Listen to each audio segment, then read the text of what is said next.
Third question क्या था आपका? हीरा।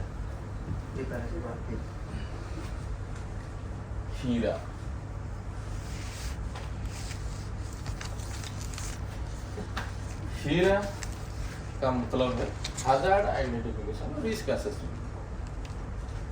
दो चीज है, एक हजार्ड को आइडेंटिफाई करना है, रिस्क को असेसमेंट करना है। जैसे इंटरव्यूअर पूछ लेते हैं कि भाई रिस्क मैनेजमेंट क्या है? रिस्क मैनेजमेंट और कुछ नहीं। रिस्क मैनेजमेंट मतलब आपका एक मैनेजमेंट बना है कंपनी में, जिसका मेन काम फंक्शन है रिस्क को क्वांटिफाई एनालाइज करेगा, उसको क्वांटिफाई एनालाइज करके उसको कंट्रोल मेजर प्रोवाइड करके आपको अलर्ट लेवल में लाए। यही होता है रिस्क मैनेजमेंट। रिस्क मैनेजमेंट किस प्रोसेस पे चल रहा है? जैसे कोई कंपनी हीरा यूज करता है, कोई कंपनी रिस्क असेसमेंट बोलता है, कोई कंपनी जेएसएमए कर लेता है। ठीक है, सबका अलग अलग होता है ना। कोई कंपनी जेएचए बोल लेता है। अब समझ रहे हो?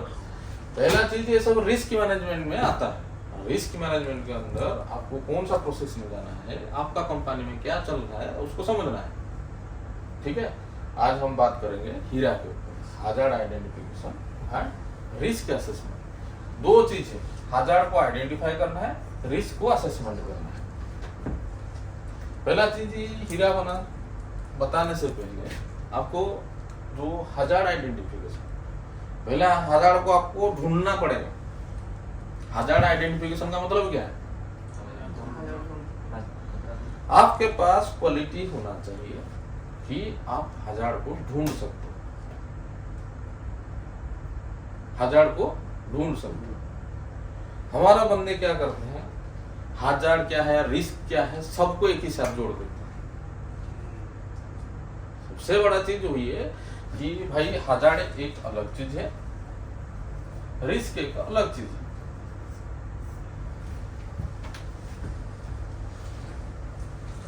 हम अगर बोलेंगे कि वर्किंग एट हाइट का हजार्ड बताओ, अगर एक हजार्ड बताओ, नॉर्मली बंदा क्या बोलता है कि भाई fall of person, fall of material,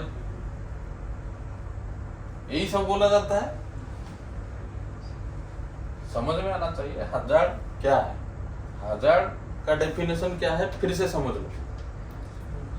जब तक ये हजार्ड और रिस्क जान नहीं पाओगे, कोई रिस्क असेसमेंट होने वाला नहीं। आपको आइडेंटिफाई करना है हजार्ड कौन सा है और रिस्क कौन सा है। जब तक नहीं कर पाओगे तब तक नहीं होने वाला है। हजार्ड क्या है? जिसके पास क्षमता है आपको चोट पहुंचा सकता है। Things which are potential to harm, यही होता है ना। जिसके पास क्षमता है तुमको चोट पहुंचाने के लिए, ठीक है, वो आपके लिए हजार्ड है। फॉल ऑफ मटेरियल क्या है भाई?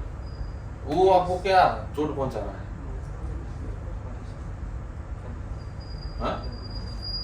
Fall of material, fall of person, अब समझ रहे हो? तो हजार्ड किसको बोलेंगे? जिसके पास क्षमता है चोट पहुंचाने के लिए। Fall of material, fall of material अगर बोलेंगे कि हजार्ड में किस कंडीशन में फॉल ऑफ मटेरियल बोलेंगे हम हजार्ड है? कंडीशन बताओ। जब हम बोले उसका डेफिनेशन कि जिसके पास क्षमता है चोट पहुंचाए, जिसके पास क्षमता है चोट पहुंचाने का, उसी को हजार्ड बोलते हैं। वो कुछ भी हो सकता है, थिंग्स हो सकता है, कोई भी जानवर हो सकता है, इंसान हो सकता है, पटल हो सकता है, कुछ भी हो सकता है। जिसके पास क्षमता है चोट पहुंचाने का, वही होता है। तो कोई भी मटेरियल चीज हो सकता है। अगर कोई चीज जिसमें कॉन्सिक्वेंस लग गया, वो सब रिस्क में चला जाएगा। हजार्ड का इफेक्ट को रिस्क में सब कैलकुलेट किया जाता है। जहां कॉन्सिक्वेंस दिखाया जाता है वो सब रिस्क में चला जाएगा। तो हाइट का अगर हजार्ड आप ढूंढोगे, हाइट का तो क्या आपको मिलेगा? क्या मिलेगा? लूज मटेरियल मिलेगा, अनप्रोटेक्टेड एज मिलेगा,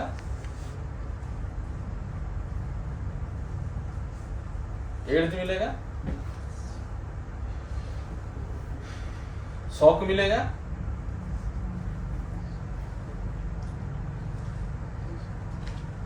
शॉक मिलेगा ना? इस शॉक हजार में आ रहा है? हाँ? फिर हाँ बोल रहे हो?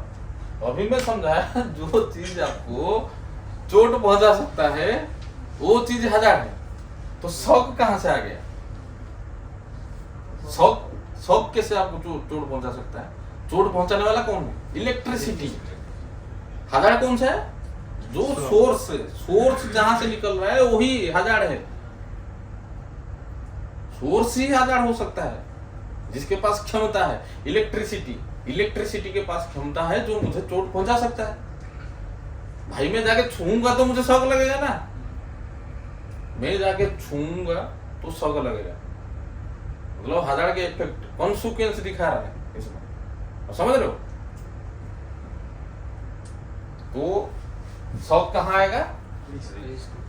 शॉक रिस्क में आएगा। इसमें क्या आएगा? इलेक्ट्रिसिटी। वो सोर्स है हमेशा हजार हो सकता है, समझ रहे हो?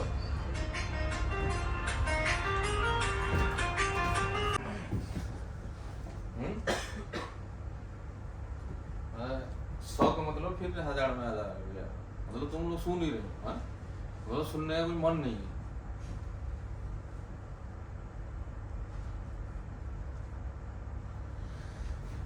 क्या है? इलेक्ट्रिसिटी अगर हजार है, शॉक क्या है? मतलब क्या है? अगर ये इसको अगर आप छुओगे, तो क्या होगा? आपको क्या होगा? शॉक मारेगा। मतलब मैं इसको छूऊंगा तो मुझे शॉक लगेगा। मतलब इलेक्ट्रिसिटी को अगर छूऊंगा, मेरा कॉन्सिक्वेंस है, ये छुएंगे, कॉन्सिक्वेंस क्या होगा? शॉक लगेगा।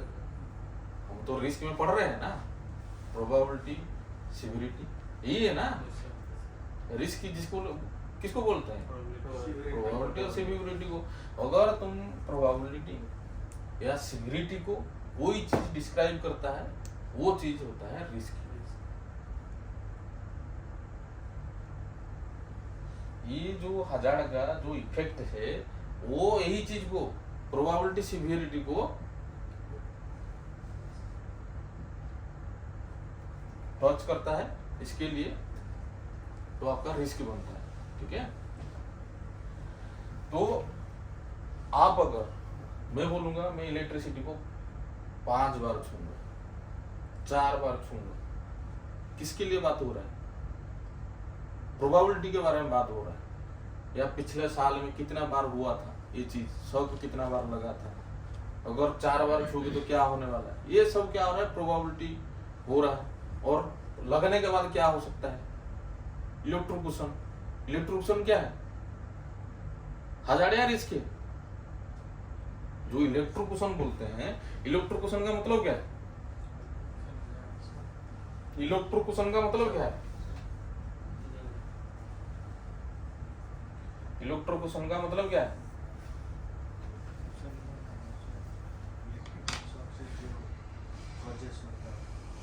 इलेक्ट्रोक्यूशन का मतलब इलेक्ट्रिक शॉक लग के जो बंदा फाटल हो गया, डायरेक्ट नहीं। इलेक्ट्रोक्यूशन का मतलब फाटल, समझ रहे हो? तो ये हजार है रिस्क है? ये हजार है या रिस्क है? देखो अभी तक बैठे भाई, मैं समझाया अभी हजार क्या है, रिस्क क्या है? हजार है। तुम वही बताओ ये हजार कैसे है? आदमी मर गया, आदमी मर गया ना, क्या लग के मर गया?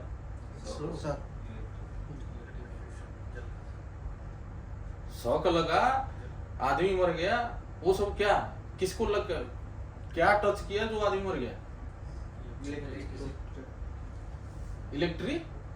इलेक्ट्रिसिटी है ना। इलेक्ट्रिसिटी को टच करोगे तो ये सब होने वाला है ना। तो सोर्स क्या है? इलेक्ट्रिसिटी है ना, तो हजार्ड क्या है? इलेक्ट्रिसिटी। भाई हजार्ड को छुओगे तो उसका जो इफेक्ट निकलेगा भाई, तो वही तो तुम्हारा रिस्क बनेगा ना। तो सेम टू सेम वही है, ये अगर आप छुओगे तुमको शॉक लगेगा, नहीं तो तुम मरोगे। तो इलेक्ट्रोक्यूशन हो, शॉक हो, ये सब क्या है? रिस्क है। आप समझ रहे हो? तो पहले पता होना चाहिए आपका हजार्ड क्या है, रिस्क क्या है। ठीक है?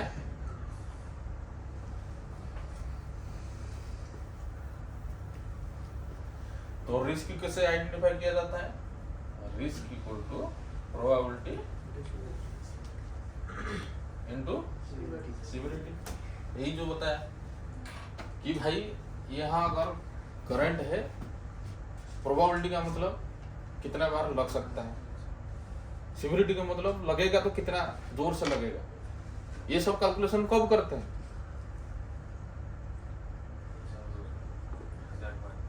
रिस्क को आइडेंटिफाई करने के लिए, रिस्क को आइडेंटिफाई करने के लिए हजार्ड को नहीं करते हैं। हमको पता है ये हजार्ड है, कितने बार लग जाएगा, लगेगा तो कितना करंट लगेगा, क्या हो सकता है, ये सब रिस्क में आता है। ठीक है? तो वही रिस्क को हम असेसमेंट करेंगे। अब समझ रहे हो? हजार्ड तो हमेशा ही रहेगा, हजार्ड हर एरिया में हमेशा रहेगा। हजार्ड को आप किससे उड़ा सकते हो? आइदर भाई आप वो जो हायरार्की ऑफ कंट्रोल पढ़े हो उसी में, मगर मोस्ट ऑफ केस में आप हजार्ड को उठा नहीं सकते। एलिमिनेट हो पाता है, होता है बहुत सारा चीज नहीं हो पाता है, उसके लिए सब्स्टिट्यूट करो, फिर तुम्हारा इंजीनियरिंग कंट्रोल लाओ, एडमिनिस्ट्रेटिव कंट्रोल लाओ, पीपी लगाओ। हजार्ड बहुत सारा जगह में रहता है। अगर हजार्ड रहता है, हम क्या करेंगे, उसको रिस्क को क्वांटिफाई कर लेंगे। रिस्क को अगर उससे क्या खतरा आ रहा है उसको अगर हम मैनेजमेंट पढ़ ले और उसको लो कर ले, तो हजार्ड को उतना डर नहीं है हमको। हजार्ड तो रहेगा, समझ रहे हो? हमारा उसका जो रिस्क है उसको अगर हम कम कर देंगे तो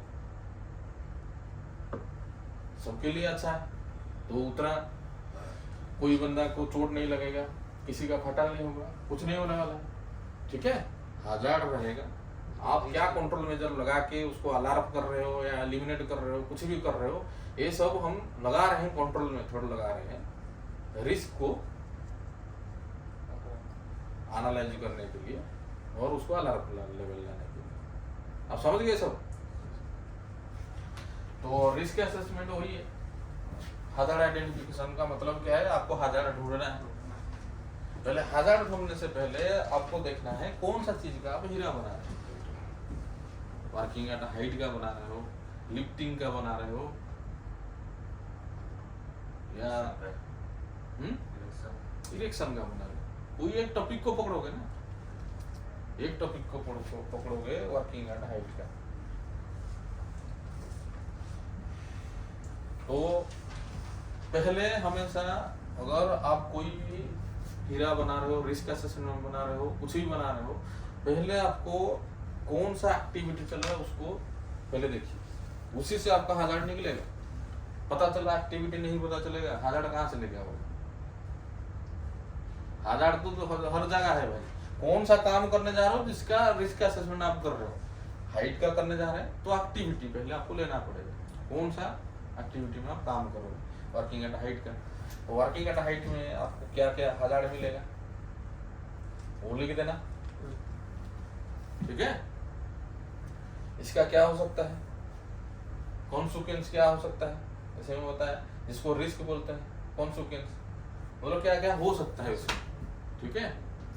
और तुम्हारा इसमें आपका प्रोबेबिलिटी ले लो, सिवियरिटी ले लो। इसको कॉन्सिक्वेंस नहीं लोगे तो भी चलेगा आपको। ठीक है? आप इतना भी अगर सिंपली वे में कोई चीज अगर हीरा बना रहे हो तो हजार्ड ले लो। ठीक है?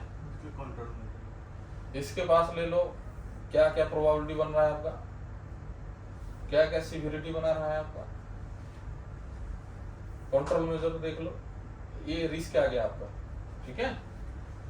इसके बाद आप कंट्रोल मेजर ले लो,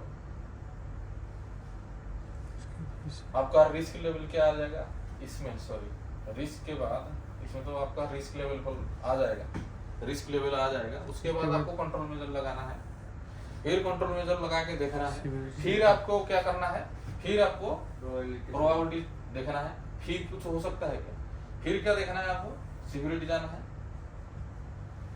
फिर आपको देखना है प्रोबेबिलिटी क्या है, फिर रिस्क लेवल निकलेगा आपका, रिस्क लेवल निकलेगा, फिर देखोगे वो कंट्रोल मेजर में आ रहा है। अगर वो कंट्रोल में आ रहा है, अलार्म लेवल में आ रहा है तो ठीक है, वहां बंद करोगे, क्योंकि रिस्क कभी भी जीरो नहीं होता है। रिस्क कुछ ना कुछ क्वांटिफाई वैल्यू में रहता है, उसको रेसिडुअल रिस्क बोलोगे। रिस्क हमेशा जीरो नहीं कर पाओगे, घर से निकलोगे तो भी तो रिस्क है।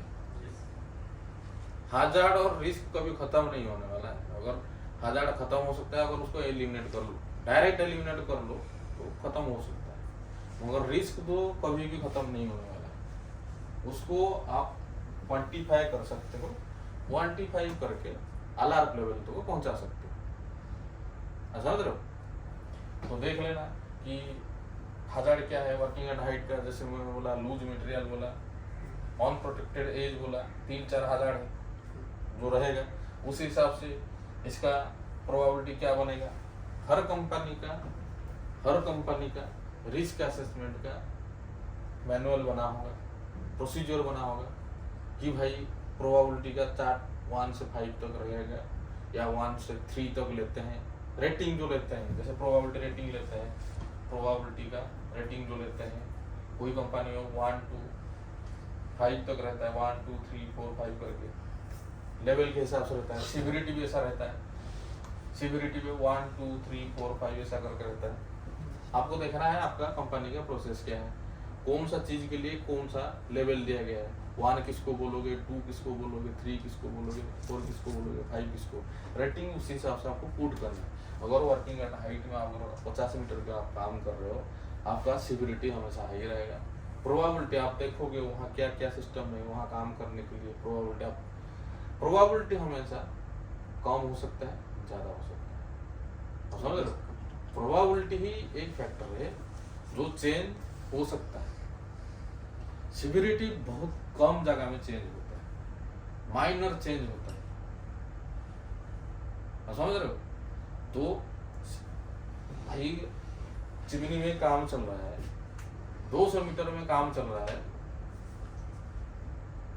200 मीटर में अगर काम चल रहा है, बंदा गिरेगा तो फटा लिए, सिविरिटी हमेशा हाई रहेगा। तुम कुछ भी लगा दो, कुछ भी कर लो, सिविरिटी हाई रहेगा। मगर 200 मीटर में काम कर रहा है, सिविरिटी को वहाँ तुम प्रोबेबिलिटी चेंज कर सकते हो, जैसे गार्ड रेल प्रोवाइड कर सकते हो, लाइफ लाइन दे सकते हो, नेट लगा सकते हो कि आदमी गिरना मुश्किल हो जाए। गिरोगे तो सिविरिटी हाई हो जाएगा भाई। तुम प्रोबेबिलिटी को ऊपर नीचे कर सकते हो, प्रोबेबिलिटी हमेशा ऊपर नीचे होता है। रिस्क असेसमेंट में सबसे बड़ा जो चीज है कि हम लोग क्या करते हैं, कॉपी पेस्ट आइटम पकड़ते हैं, प्रोबेबिलिटी को कम करो, सिविरिटी को कम करो, सब कम करो। ऐसा नहीं होता है।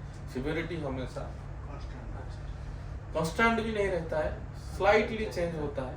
जहां आपका एलिमिनेट हो जाएगा कोई चीज अगर सब्स्टिट्यूट हो जाता है, जो कंट्रोल मेजर लगाओगे आप लोग, उसके ऊपर थोड़ा डिपेंड करता है।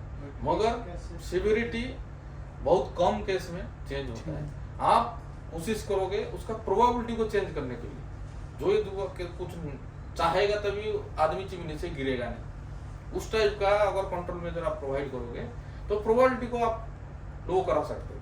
अगर कहाँ हाई 5 था चिमनी के ऊपर में, प्रोबेबिलिटी गिरने का चांस हाई था, उसको आप रेलिंग लगा दिए हो, नेट लगा दिए हो, स्काई क्लाइंबर प्रोवाइड कर दिए हो, कुछ भी इंजीनियरिंग कंट्रोल प्रोवाइड कर दिए हो, सब कुछ कर दिए हो, आदमी का गिरना नामुमकिन हो जाए तो प्रोबेबिलिटी आप कम डाल सकते हो, 1-2 डाल सकते हो, मगर सिविरिटी तो चेंज नहीं कर पाओगे ना। सिक्योरिटी घट घट कितना है, 4 के अंदर रहेगा। ठीक है? जैसे पिंजरा के अंदर शेर बैठा है, पिंजरा के अंदर शेर बैठा है, समझ रहे हो? पिंजरा के अंदर शेर बैठा है, तो सिविरिटी क्या होगा, प्रोबेबिलिटी क्या होने वाला है। सोच लो पिंजरा के अंदर पूरा टाइगर बैठा है,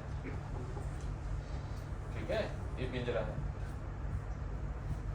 अगर इसको कैलकुलेट करेंगे इसका प्रोबेबिलिटी क्या होगा, सिविरिटी क्या होगा,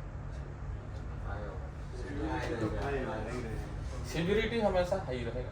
क्योंकि अगर ये यहाँ से निकल जाता है, ये तो घास नहीं खाएगा, ये तो घास नहीं खाएगा ना, ये इंसान को खाई जाएगा, निकलेगा मतलब खाएगा। सिक्योरिटी हमेशा ही।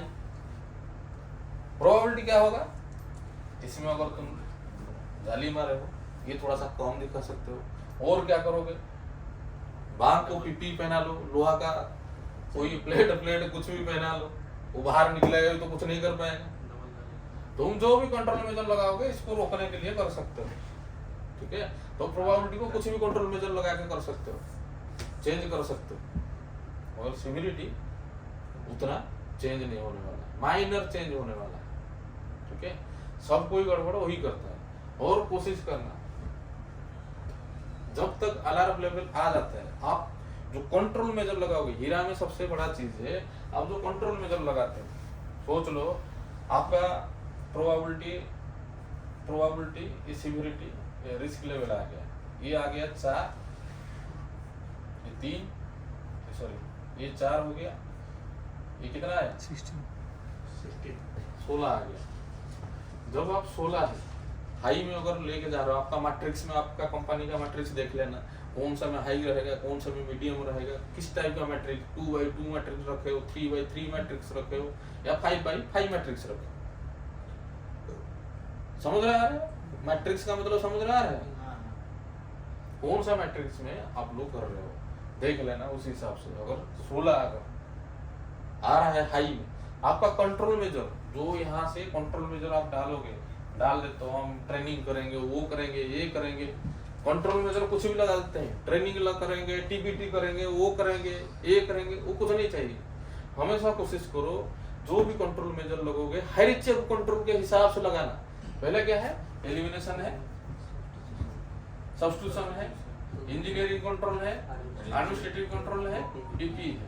पहले देखना इसमें एलिमिनेशन कर सकते हैं क्या, यहाँ अगर कोई कंट्रोल बनता है तो ये लिख देना,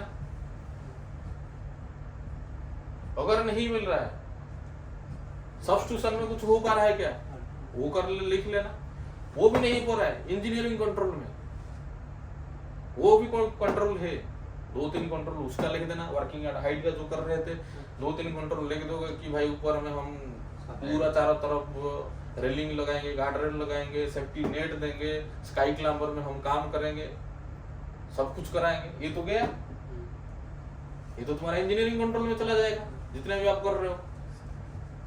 उसके बाद एडमिनिस्ट्रेटिव कंट्रोल में आएगा, उसके लिए हम पीपी देंगे, वो एरिया का हाई रिस्क जोन का बोर्ड लगाएंगे, वर्किंग एट हाइट का खतरा है, वो सब लिखना, क्योंकि वो सब एडमिनिस्ट्रेटिव कंट्रोल में आएगा, ठीक है। जो प्रोसीजर कंट्रोल होता है, जो भी होता है, वो सब एडमिनिस्ट्रेटिव कंट्रोल में आता है, ठीक है। फिर लास्ट में पीपी। हम लोग क्या करते हैं, ये जो कंट्रोल मेजर प्रोवाइड करते हैं रिस्क असेसमेंट में, पीपी से पहले स्टार्ट कर लेते हैं। इंटरव्यूअर वही देखता है कि भाई आपका रिस्क असेसमेंट में आप रिस्क लेवल को किसको चेंज किया, सिविरिटी को चेंज किया हो, प्रोबेबिलिटी चेंज की हो। और दूसरा चीज आपका कंट्रोल मेजर का किस वो में आप डाले हो, पीपी से डाले हो, एडमिनिस्ट्रेटिव कंट्रोल से डाले हो, नीचे से डाले हो, ऊपर से डाले हो, कहाँ से डाले हो, ये दोनों चीज देखा जाता है। रिस्क असेसमेंट सबसे इजी चैप्टर है, समझना जरूरी है। क्या समझना है, पहले आपको हजार्ड और रिस्क के बारे में फर्क पता होना चाहिए, जो मैं बताया आपको, ठीक है। हजार्ड एंड रिस्क फर्क पता हो जाएगा। फिर आपको क्या करना है, प्रोबेबिलिटी सिक्योरिटी उसका पता होना चाहिए, आपका कंपनी का क्या किस हिसाब से, कौन सा लेवल के हिसाब से, कौन सा कैटेगरी के हिसाब से वो रखे हैं, वो देख लो। और जो कंट्रोल मेजर लगाओगे वो हायरार्की ऑफ कंट्रोल के हिसाब से होना चाहिए। और प्रोबेबिलिटी हमेशा ऊपर नीचे हो सकता है, सिक्योरिटी बहुत कम होता है। आप देखना कौन सा कंट्रोल मेजर लगा है जिसमें आपका प्रोबेबिलिटी कम हो रहा है, सिक्योरिटी कम हो रहा है। आपको ये भी नहीं, मैं नहीं बोल रहा हूँ सिक्योरिटी कम नहीं होने वाला, आप कौन सा हायरार्की ऑफ कंट्रोल से कौन सा कंट्रोल को डाले हो वहां। अगर आप वहां डाल दिए हो एलिमिनेशन, यहाँ तो आपका पूरा रिस्क 0 हो जाएगा। अगर आप हजार्ड को पूरा रिस्क को कंट्रोल कर लेते हो, एलिमिनेट कर लेते हो, आपको तो रिस्क असेसमेंट हो ही जाएगा आराम से।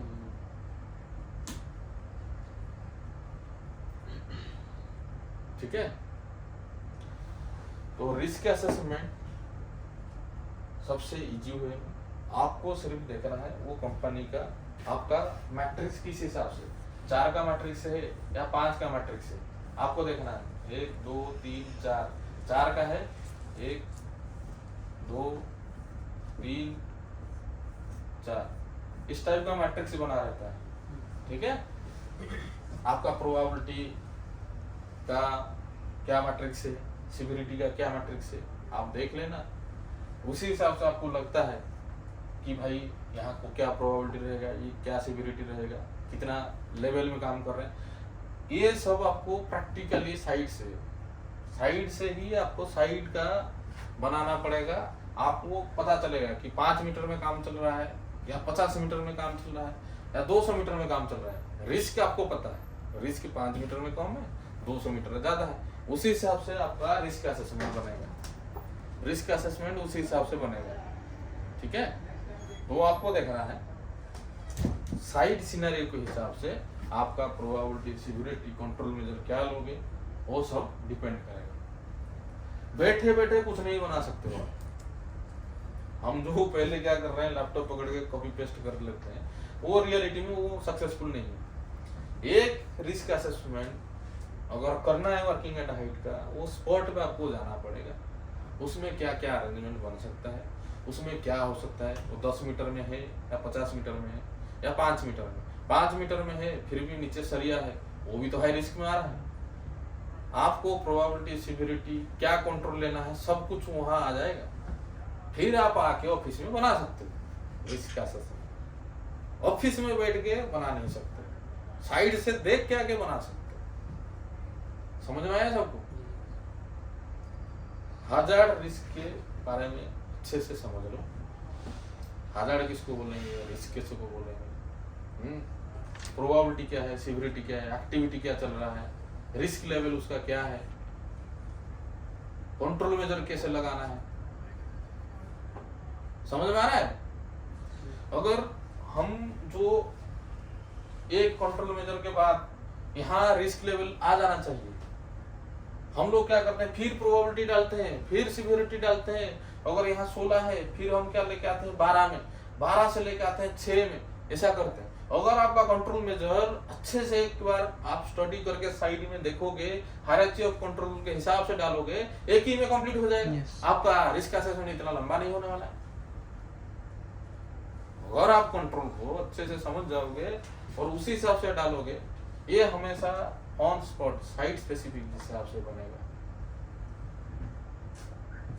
समझ में आ रहा है सबको या समझ में नहीं है?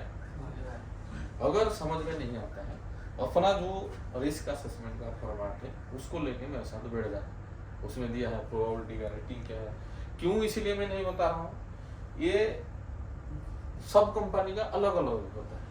ये जो रिस्क का मैट्रिक्स होता है अलग अलग कंपनी का अलग अलग होता है। आपका कंपनी का 3x3 का मैट्रिक्स है, 4x4 का मैट्रिक्स है, वो सब देखना पड़ेगा आपको। उसी हिसाब से तो आपको प्रोबेबिलिटी डालना है। बेसिक चीज तो समझ गए हैं ना आप लोग, सिर्फ रेटिंग डालना है आपको। रेटिंग किसी हिसाब से डालोगे, साइड में जाओगे तो आपको पता चलेगा। रिस्क के हिसाब से आपको डालना है, उसमें प्रोबेबिलिटी क्या हो सकता है, कितना बार गिर सकता है, सिविरिटी अगर गिर जाएगा तो क्या हो सकता है, हाई होगा, मीडियम होगा, क्या होगा, तो समझ रहे हो, वो सब कर सकते हो।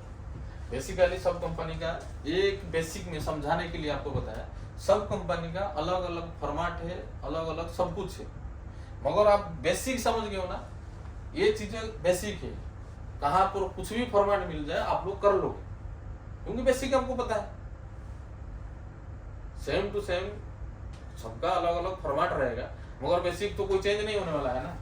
बेसिक सेम ही रहेगा, वही हजार्ड, वही रिस्क, वही प्रोबेबिलिटी, वही सिविरिटी, वही रिस्क लेवल, वही कंट्रोल मेजर, कोई चेंज नहीं होने वाला है।